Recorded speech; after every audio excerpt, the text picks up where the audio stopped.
you, Congressman Edwards, for being here tonight. Thank you. My question is, we appreciate the fact that you've come tonight, but you're not really telling us the truth. You consistently represent us, but you're not representing the 17th District.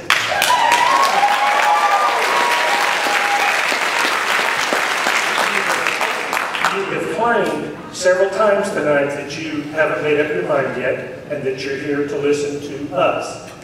And you've read the bill. We appreciate you spending 100 hours, taking your time.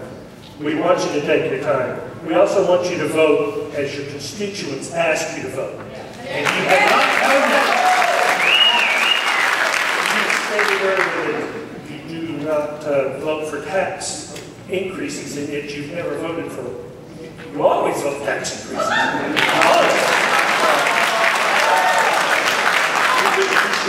That's not correct.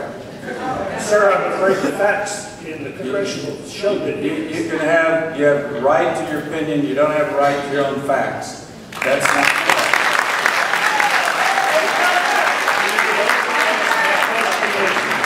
What gives you the right to vote against your constituents on a continual basis? That's my question.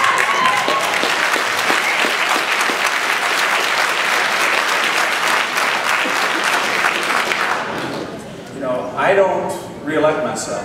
It's the people of this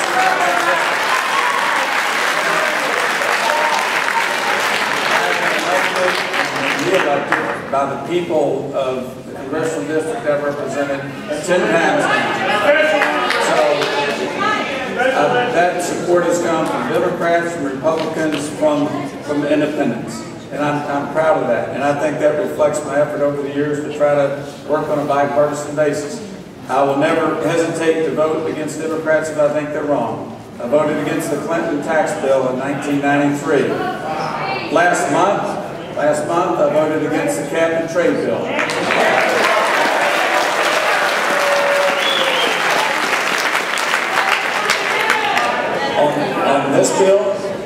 On this bill, I'm going to continue listening to the people of our district. I'm going to continue studying the bill. I'm going to try to separate out some of the myths about the bill and look at the facts of the bill. And then make a judgment as best as I know how and as honestly as I know how to do what I think is right for our district and for our country. And that's what I intend to do. In November 2010, then you have every right to express your views. And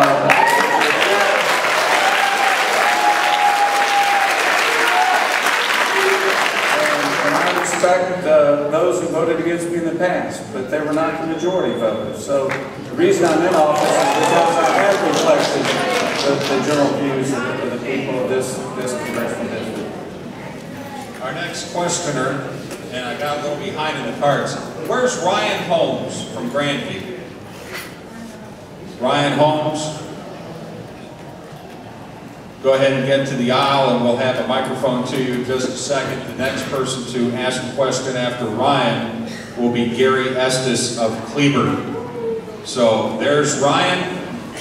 Floor's yours. Hi, I thank you for being here tonight. And I was wondering why there's no tort reform in the bill.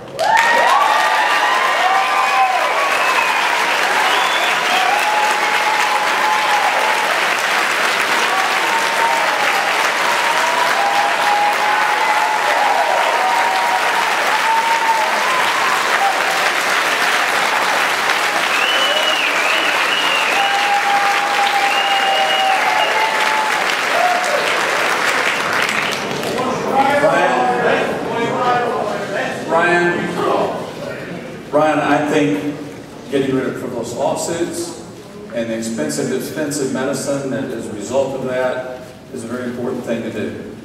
In terms of your specific question, why is there not tort reform in this bill?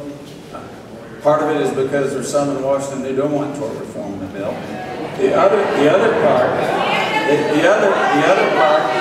is I often hear in our meetings people saying, you know, we want more responsibility left to the states. And the reality is that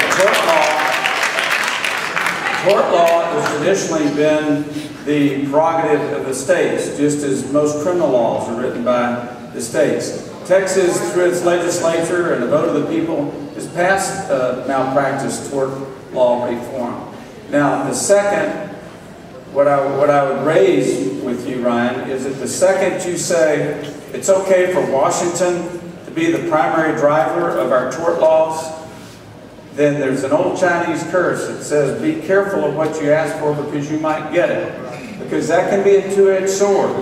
If you want to see Texas's right to deal with our state tort laws to Washington, D.C., what you might get, no one knows for sure, but it's a risk, you might get federal legislation that overturns what Texas has done.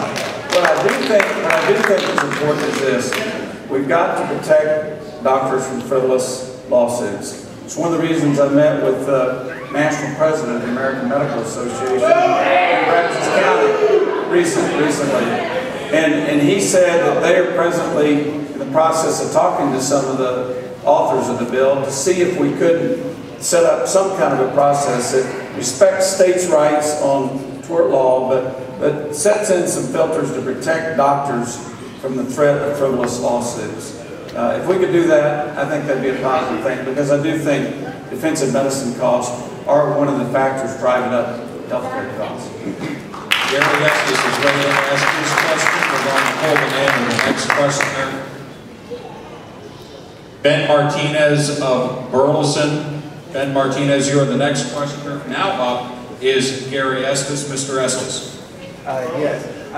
You say that you are here to separate the myths from the facts, and I have heard over and over that if you like your current health care and your doctor, that you will be able to keep them. And I want to know how will it be that if my employer changes health care because of the new costs that are in, that forcing them to apply a certain level of coverage, how will I be able to keep my physician and plan that I like if my employer changes plans?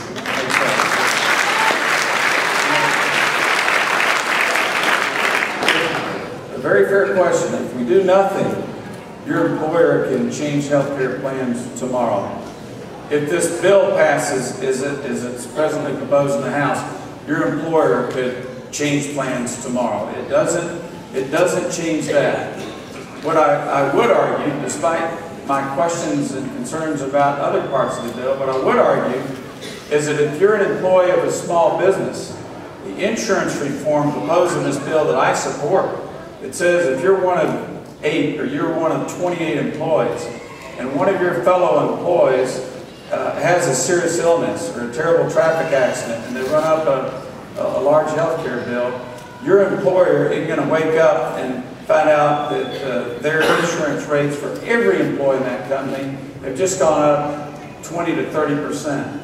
I know for a fact, in my personal situation from friends I've had in Waco, where that's happened, and it's happened very, very recently. So I would hope if this, whatever bill eventually passes, if we do pass anything, I hope in many cases it will maybe take a step in the right direction to help you protect your present quality of health care and your choice of doctors. I will say this, for those of us who really believe in the American healthcare system, and I do, I don't buy the naysayers that say, you know, we're terrible compared to the rest of the world. I think that data is really skewed inaccurately. If you love your present health insurance and revere your doctor, if we don't do something about costs doubling over the next 5 years, or going to $24,000 a year for Texas families by the year 2016, I'm afraid what I heard a couple weeks ago from employers in Waco dropping their health insurance, you're going to see more and more employers dropping their health insurance, and more of you today who love your health insurance and doctors will wake up and not have it. I also want to see that if, given this recession and companies go up and down, if anybody loses their job, one of the problems under the present situation, you lose your job, and particularly if you have a husband or wife or child with a pre-existing condition, it becomes